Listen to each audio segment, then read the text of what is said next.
In the lush, rolling hills of ancient Yoruba land, the sun dipped below the horizon, casting a vivid tapestry of oranges and purples across the sky. Amidst this backdrop, tales of mystical beings danced on the lips of villagers, filling the air with the music of tradition. Among these powerful deities was Shango, the god of thunder and lightning. He was a figure of great reverence, known for his fiery temper and remarkable power. With his vibrant red robes billowing like flames and a crown of electric fire atop his head, Shango embodied both the awe and fear of nature. One fateful day, word spread rapidly through the village of Oyo. A terrible drought had gripped the land. The once bustling fields, rich with life and color, had turned to dust. Crops shriveled under the unforgiving sun, rivers dwindled to mere trickles, and despair hung heavy in the air like a thick fog. The village chief, a wise and seasoned man named Oba, called for an urgent meeting beneath the ancient baobab tree, a symbol of endurance and wisdom. Children of the soil. Oba's voice resonated with concern, drawing the attention of the gathered crowd. Our village suffers, and we must seek the favor of Shango. Only he has the power to bring forth the rains we so desperately need. As murmurs of agreement flowed through the villagers, fear flickered in their eyes. How could they, mere mortals, convince such a mighty god to cast his gaze upon them? The following day, a tempo of determination pulsed through Oyo. A small group of brave villagers stepped forward, ready to embark on a journey to seek Shango's favor. Among them was a spirited 12-year-old girl named Ayo, known for her bright laughter and indomitable spirit. Her heart raced with both excitement and trepidation. Tunde, Ayo's closest friend with a knack for storytelling, strapped his sandals on and grinned. Let's go find that thunder god. We won't return without rain. With Chief Oba's blessings, the group set off at dawn, climbing the sacred mountain where Shango was said to reside. They trekked through rocky paths and thick forests, facing numerous challenges. Blinding sunlight beat down on them, and each step became a test of their resolve. Do you think we'll make it? Ayo asked, wiping the sweat from her brow, her voice tinged with uncertainty. Of course. Tunde replied, his enthusiasm infectious. We have to believe. Besides, if it's Shango we're after, he might just need a good story or two. As they ascended higher, the air turned cooler, and they could hear the distant rumble of thunder. Was it a sign? Ayo's heart leaped. They finally reached a shimmering waterfall that sparkled in the sunlight, said to be a portal to Shango's realm. A feeling of deep reverence washed over them. Ayo stepped forward, gathering her courage. We're here to ask for your help, Almighty Shango. The land is barren, and our people are suffering. Suddenly, a loud crash of thunder echoed through the valley, startling the group. The waterfall parted like a curtain, and from behind it emerged Shango. His imposing figure radiated power, his eyes sparkling like fiery stars. Who dares to disturb my peace? Shango's voice boomed, reverberating through the mountain like a fierce storm. Ayo stepped forward, trembling but resolute. Great Shango, we mean no disrespect.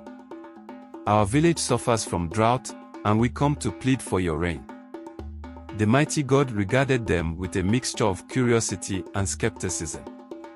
Why should I help you? He asked, crossing his arms, sparks dancing at his fingertips like fireflies. Ayo's heart raced as she pondered her answer.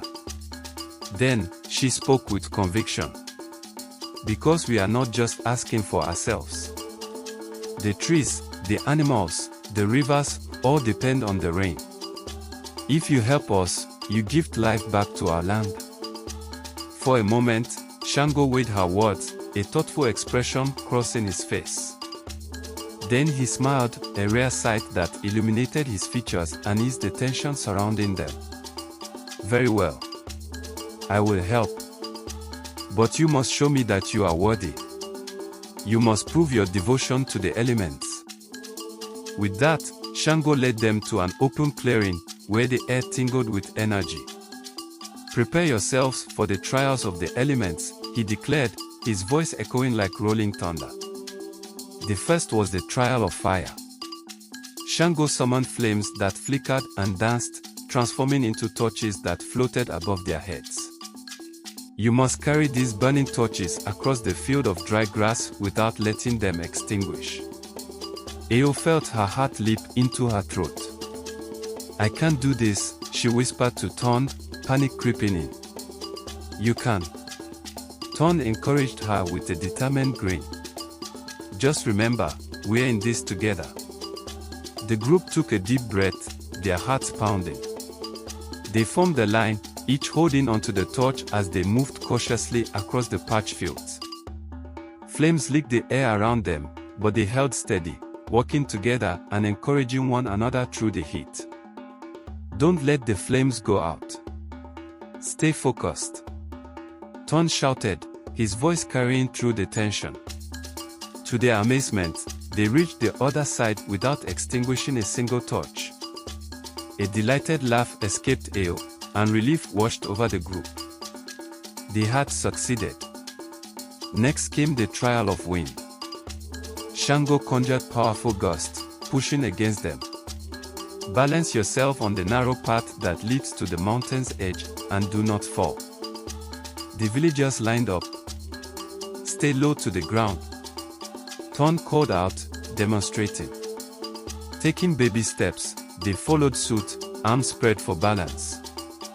The winds howled, testing their focus, but Ayo remembered the fire's warmth and concentrated. Just a bit further, she urged her companions, gritting her teeth against the force. Together, they eventually made it through, their hearts racing with excitement. They had passed the second trial. Finally, they stood before the trial of rain. Shango raised his arms, and the sky darkened as clouds rolled in. "You must dance in the rain and show me joy," he commanded, droplets beginning to fall in a light drizzle. Ayo looked at her friends, who seemed hesitant. "It's just rain. Let's celebrate," she shouted, her spirits rising. A moment later, she toured in the downpour, laughing as the raindrops hit her skin. The others hesitated a moment longer but soon joined her, twirling and dancing joyfully. "We refuse to let this moment pass unnoticed," Tunde cheered, kicking water into the air. Their laughter rang out, echoing against the mountains. The more they danced, the more the rain fell, drenching them in its refreshing embrace. All nervousness melted away, and soon they all moved freely, displaying their gratitude and joy. Seeing their spirit, Shango's laughter, a deep, booming sound, reverberated through the mountains. "You have proven yourselves worthy," he declared, his voice a mix of pride and happiness. "May the clouds gather and water your fields."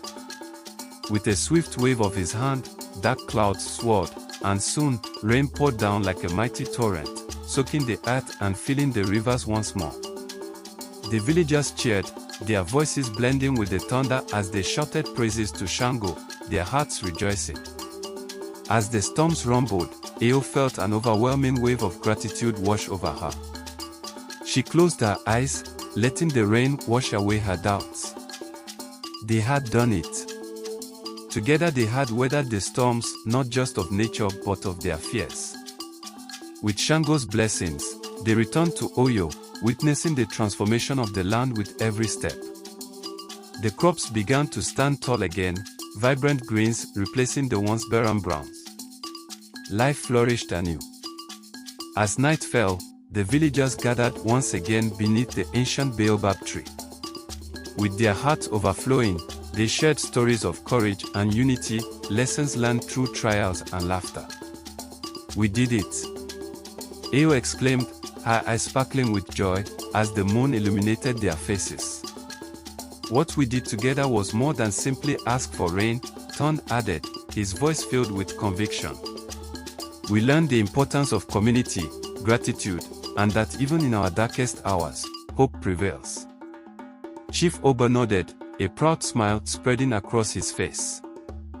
From this day forth, we shall honor Shango not just for the rain but for the spirit of togetherness. And so, the villagers established a yearly festival to honor Shango, celebrating their resilience and the vital lessons learned. Songs and dances filled the air, and every gathering echoed with laughter and gratitude. In the heart of Yoruba land, the legend of Shango blossomed, reminding all that sometimes, even in the face of challenges, the strength of unity and belief can bring forth the most magnificent storms of change. Every festival became a cherished reminder that when people come together, there is no storm they cannot weather, and every accomplishment, no matter how small, is a testament to the bond they share.